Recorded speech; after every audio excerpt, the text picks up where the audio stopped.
4 глава. 2 этап. Bizde мүмкүнчүлүк барбы? Орто эсеп менен 20-30 мүнөт болот.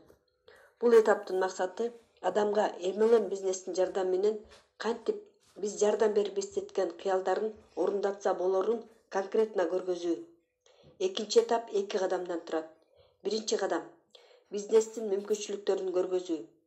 1 кадамдын структурасы. 1. Бизнес, компания, продукт. А. MLM бизнесинин артыкчылыгы. Б. Компаниянын кадыр-баркы. В. Продукциянын сапаты. Бардык 3 пункт чөткө жана кыска болуш керек. 2. Бизнестин мүмкүнчүлүктөрү. Биз адамга эмне ала аларын жана ал үчүн ал эмне кылыш керек экенин айтабыз. А. Продукциянын скидка менен алуудагы экономия. Б. Сатуудан түшкөн пайда кыска түрдө. В. Организация түзүүдөн түшкөн киреше кыска. Адам кантип доходко чыга алат? 3 шактан ашпаган жолду жазып көргөзөбүз $1000 чейин. Г. Карьера. $2000 ашык киреше. Бонустарды, премияларды кыска эч кандай ашыкча восторгу жок айтабыз. Анан 3. Сиз өзүңүз, сиздин өйдөгү турган наставниңиз жана компания кандай поддержка жардам кыласыз? Сабактар, акциялар, моралдык поддержка жөнүндө айтасыз. Бул кадамдын структурасы жөнөкөй. Кандай кылып айтышты жазып алыш керек.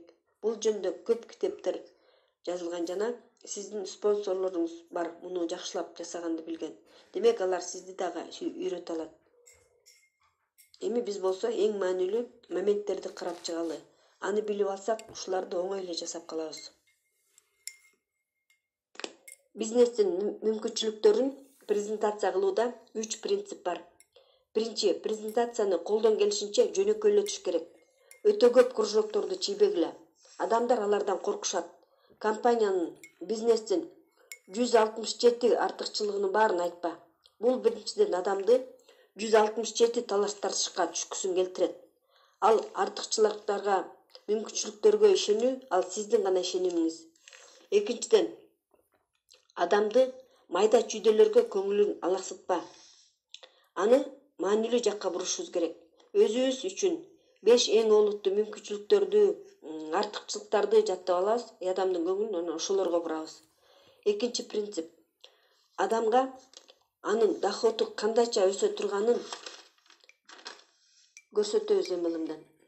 Оор названияларга жана регалияларга көп айтпайбыз. Мисалы, золото, бриллиант, элита деген сөздөр иронияны келтирет экен.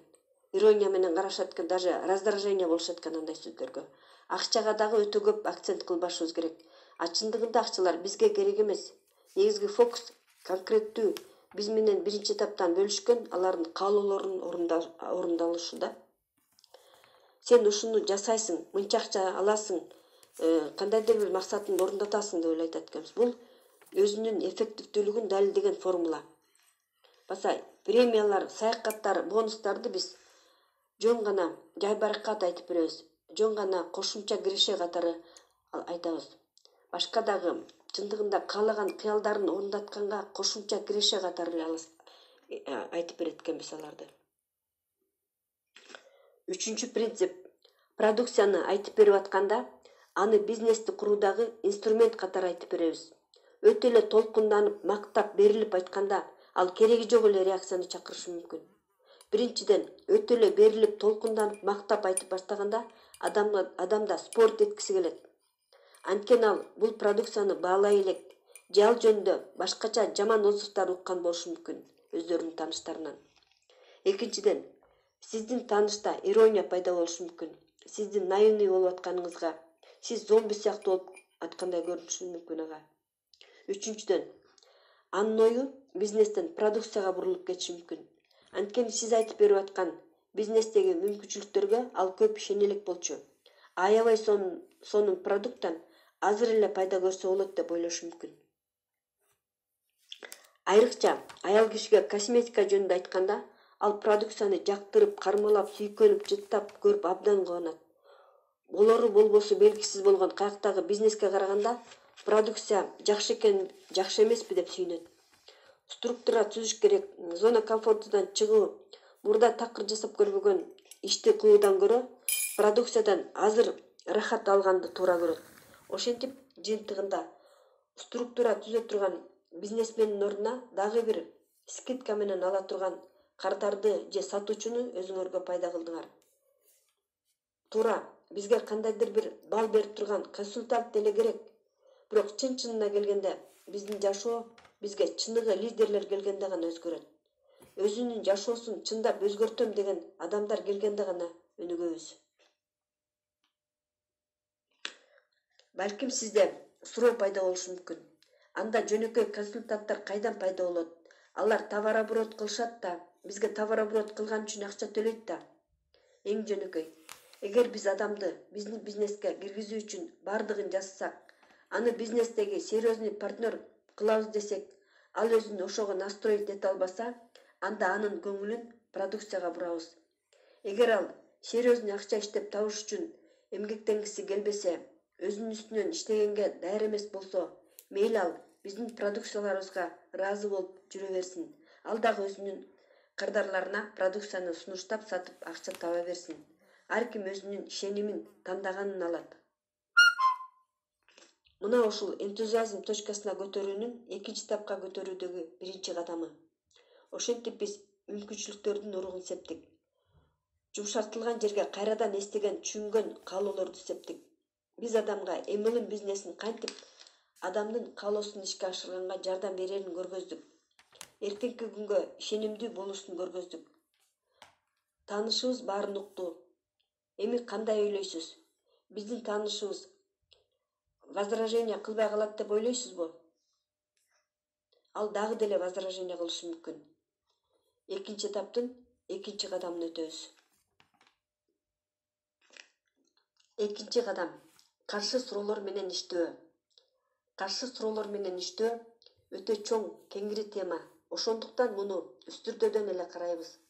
99-жылы Бухтияров возражениядан макул болууга өтүү жолу жөнүндө китепти жазган. Көптөгөн сетевиктер ошол китепти өзүнүн консультанттарына үйрөтүү үчүн колдонушат. Азыр дагы жаңы китептери чыгыптыр. Возражение боюнча толугу менен ошол китептен үйрөнүп алсак болот. Эми рекрут процессине кайрылалы.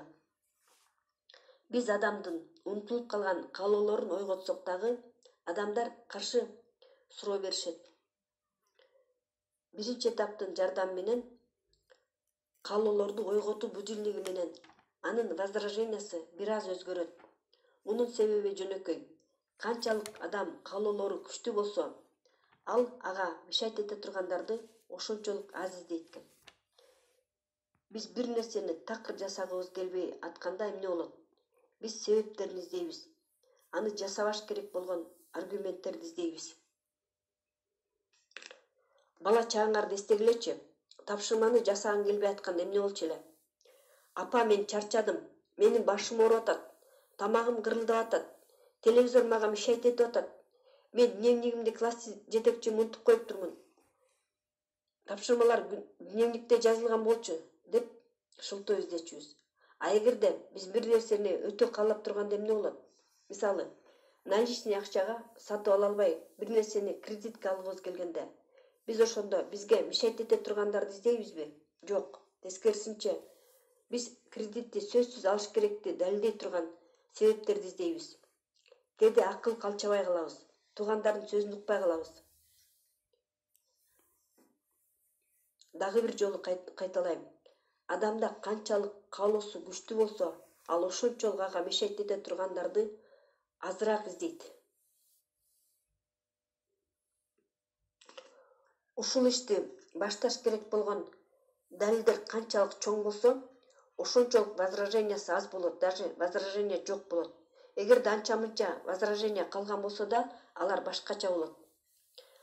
Каалоосу ойгонгон адам менен эч кандай каалоосу ойгоно элек жаңыдан угуп аткан адамдын возражениясы эмнеси менен айырмаланат? Каалоосу ойгоно элек адам мүмкүнчүлүктөргө кызыкпайт. Анын көңүлүнүн баары анын бүгүнкү проблемасын эмне чечип бере алат, ошого эле бурулган. Аны ал азыр чечиш керек. ал адам жөн эле спорт эте берет, лишь бы спорт этиш үчүн. Бизден ал кутулгусу келгендей түр көрсөтөт. Анын возражениясынын баары жаман көргөнгө, жактырбаганга толгон. Ал биздин аргументтерибизди уккусу да келбейт. Улам жаңы возражение айта берет. Ал биз эмне деп жооп берип атканыбызга көңүл деле бурбайт. Биз иштешкен адам, башкача айтканда, каалоосу ойгонгон адам башкача толкунда болот. Анын каалоосу гана эмес, аны менен бирге үмүтү дагы ойгонду. Ошондуктан анын возражениясында кызыккандыгы дагы болот. Мындайда адам бул мүмкүнчүлүктөр чындык экенин ишендиргенин каалайт. Сөздөргө асыла бербейт, кунт коюп угат, ойлонот. Алардын возражениясы бирдей болсо дагы формасы менен айырмаланышат. Биринчи. Сен эмнени айтып атасың? Кайдан? Менин буларга убактым жок. Экинчи. Каалоосу ойгонгон адам. Билесиңби, чын эле менин бош убактым жок. Эгерде мен күнүгө 2 саат гана убакыт бөлө алсам, бул иш менен алектенгенге смысл деле жокко? Биринчи. Койчай. Азыр ар бир экинчи адам ушул каталогду көтөрүп шукап түшөт, косметика кремдерин көтөрүп. Экинчи. Мага чындыгында эле азыркы күндө өтө көп адам ушу менен заниматься этип аткандай көрүнөт, же андай эмеспи? Экөөнүн айырмасын сездиңерби? Экинчи адамдын возражениясы менен иштөө оңой. Анткени анын каалоосу ойгонгон адам алдыда келген мүмкүнчүлүктөргө ачык болот.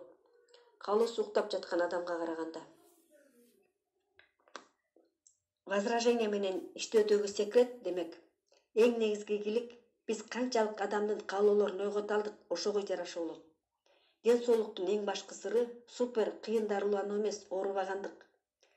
Возражение менен иштөөнүн негизги сыры алдын ала возраженияны болтурбоо же аз болгондой кылуу. Эми рекрут процессине кайрылалык. Биз эмне кылдык? Биз проблема менен алектенген адам менен кезиктик. Ага MLM бизнеси менен алектенсең, жашооңду өзгөртсөң болот дедик. Ал возражать этип баштады, скептика менен мамиле кылды, кызыкпаганын билгизди. Аны менен талашпастан биринчи этапты жасадык. Каалоолор бул дилинеги менен. Ал ооба, мен жашоомду өзгөрткүм келет, бирок эмне пайда, андай мүмкүнчүлүктөр жок да деди. Аны мүмкүнчүлүктөрдү угушуң керек деп көндүрүп, анын биздин угууга макулдугун алып, экинчи этапка өттүк. MLM бизнесинин жардамы менен ал өзүнүн аткарылбайт деп калган каалоолорун ишке ашыра аларын айтып бергенде, ал кайрадан возражать этип баштады. Бирок анын каршы суроолорунда MLM бизнесине кызыгуусу пайда болгону байкалат. Биз эми аны азыраак иштешкенге жеңил болуп калган возражениялар менен иштедик. Анын акыр аягында адам ойлонуп калат да, анан минтип айтат. Ооба, сеники туура эле окшойт. Биз биздин көргөзгөн мүмкүнчүлүктөрдү кабыл алганын байкайбыз. Ал айтат, же ойлонот. Ооба, көп нерсени өзгөртүшүм керек. Ооба, мүмкүнчүлүктөр кызыктуудай көрүнөт.